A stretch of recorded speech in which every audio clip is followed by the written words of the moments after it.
aqui mais aproximada a imagem. E aqui uma outra situação, que essa ilha, até pouco tempo, ninguém ouviu falar, mas foi parte de uma investigação pessoal do Holanda, com o nosso grupo e com o grupo deles. Aqui, os objetos eram vistos pelos moradores de Bragança, era chamada Antiga Ouro Major, e essas pessoas viam inúmeras esferas luminosas que sobrevoavam essas ilhas e causaram terror entre os pescadores, os barqueiros.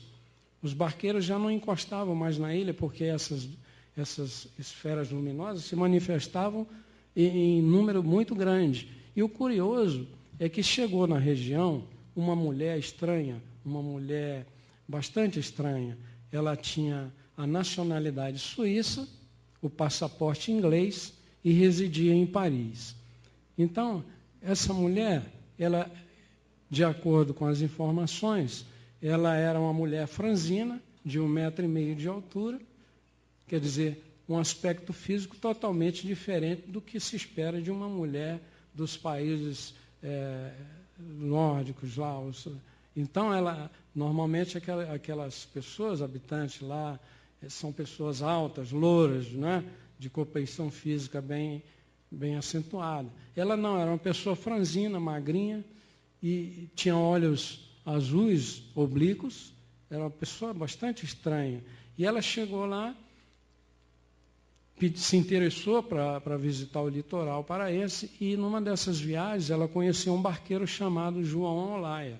O João Olaia também gostou, fez amizade com ela, e era ele que transportava ela para conhecer aquelas ilhas da região. Acabou que ela conheceu essa ilha, se apaixonou pela ilha, e lá residiam 8 famílias de pescadores. Ela fez a proposta de comprar todas as terras da ilha.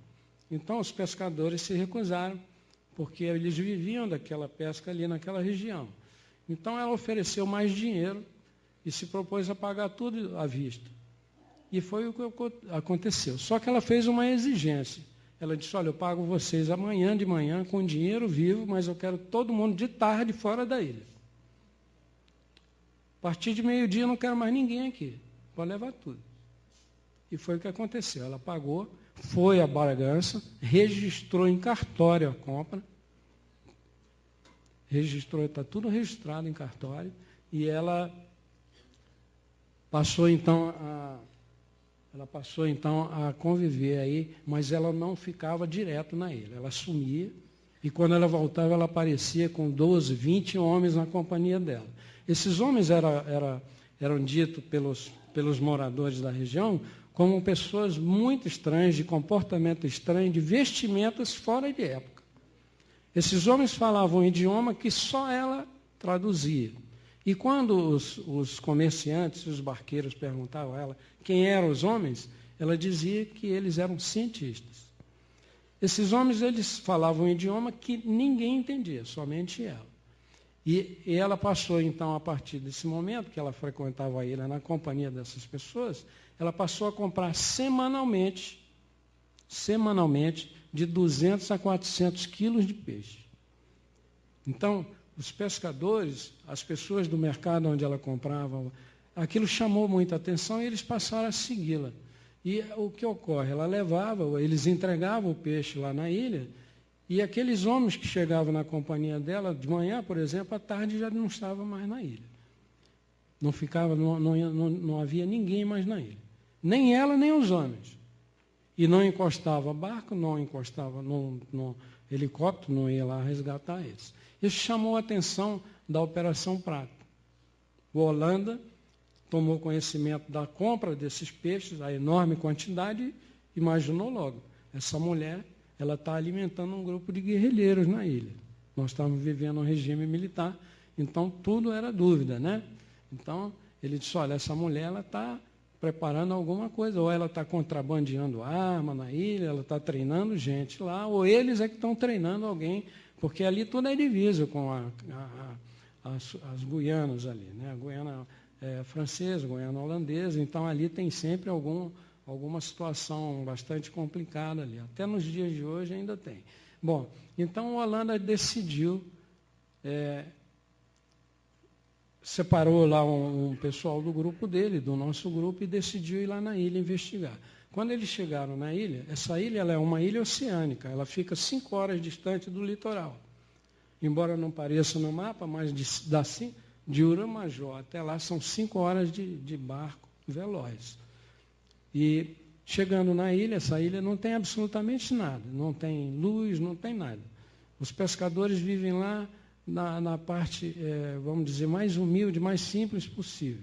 Então, eles chegaram lá na ilha, já não tinham os residentes, porque ela havia comprado e todo mundo já havia saído, e eles não encontraram ninguém na ilha e foram até a casa dela, onde ela morava. A casa não tinha janela, não tinha porta, não tinha cama, não tinha rede, não tinha fogão, não tinha absolutamente nada. E, principalmente, não tinha nenhum vestígio de peixe. Absolutamente nada.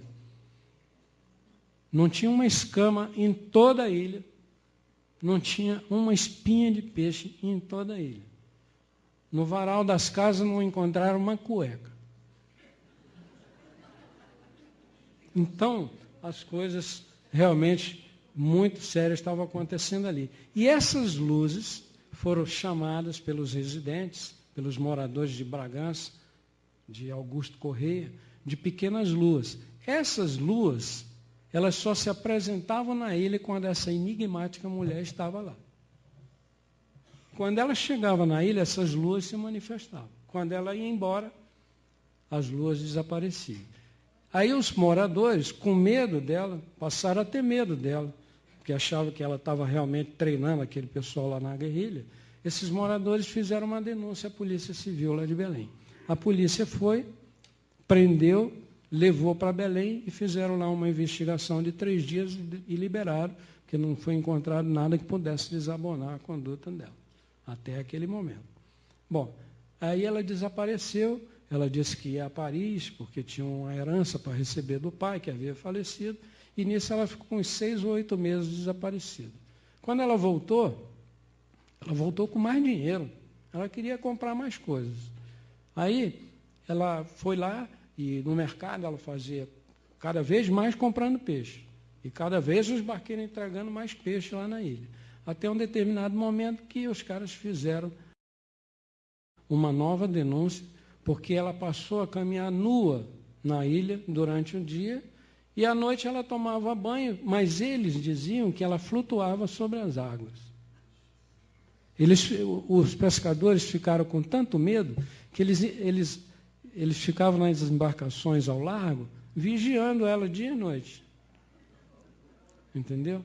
Claro que estava atrás de ver também se ela estava realmente nua, né? Mas, e ela ficava realmente à vontade, ela era a única moradora da ilha. Eles só iam lá para entregar peixe e voltavam para o local deles lá. Então, eles fizeram a segunda denúncia dizendo que ela estava chamando a atenção das crianças e tal, e que passava o dia nua lá na praia e tal. Fizeram a denúncia e a Polícia Civil passou a bola para a Polícia Federal. Olha, está um problema sério lá na ilha, os homens continuam chegando, ela anda nua, flutua sobre as águas, vocês têm que investigar isso.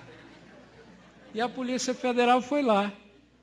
A Polícia Federal foi lá, prendeu, levou ela de barco até Belém e embarcaram, ela foi para Brasília, ficou 3 ou 4 dias em Brasília sob investigação, fizeram um levantamento muito sério sobre ela lá e levaram de volta para Belém. Olha, está liberado, pode continuar à vontade na ilha, pode continuar nua lá, pescando, comendo peixe. E foi assim que aconteceu. E aí as coisas começaram a agravar, porque mais objetos luminosos começaram a aparecer sobre a ilha. Houve nova denúncia, ela foi novamente presa, dessa vez de novo pela Polícia Civil de Belém, e foi levada até o mercado do Ver-o-Peso, que é o principal mercado de peixe de Belém. Quando ela chegou lá, que ela desembarcou, ela pediu para ir ao banheiro. O banheiro público até hoje ainda é um banheiro muito simples lá. Quem conhece Belém deve estar sabendo o que eu estou falando aqui. Então, naquele período, o banheiro dos homens e das mulheres era entrada de um lado e do outro. Não tinha porta, aliás, tinha porta, não tinha, era basculante, janela, nada disso. Ela entrou no banheiro feminino e os policiais permaneceram do lado de fora. Ficaram lá mais de 10 horas esperando ela sair. Aí resolveram arrombar, entraram, ela não estava lá. Ela desapareceu e desapareceu para sempre. Bom, aí depois eu vou dar uma continuidade nessa situação aí. Aí o Holanda disse, poxa, não é possível, a gente tem que ter uma informação mais precisa dessa mulher. Depois dela desaparecida mais de 8 meses, a Polícia Federal, em acordo lá com a investigação junto com a Interpol, descobriram que o passaporte dessa senhora, que ela se chamava Elizabeth Beth Kermner, então esse passaporte dela era falso e pertencia a uma polonesa que havia falecido em 1939. Então não tinha absolutamente nada a ver com as informações que ela havia prestado para a Polícia Federal. Então a Interpol entrou no circuito para ver se descobria alguma coisa lá fora. Quando houve um terremoto em Los Angeles em 1986, ela foi fotografada por um jornal americano, salvando vítimas dos escombros lá, vestida de enfermeira. Essa fotografia foi publicada no jornal, a Interpol soube e imediatamente iniciou uma busca e ela nunca foi localizada. Bom, esse é um dos mistérios. Agora eu vou pular de novo aqui para a questão da Operação Prato. Eu estou falando esse caso da mulher, chamada Mulher da Ilha do Meio, porque todo mundo pergunta e ninguém sabe.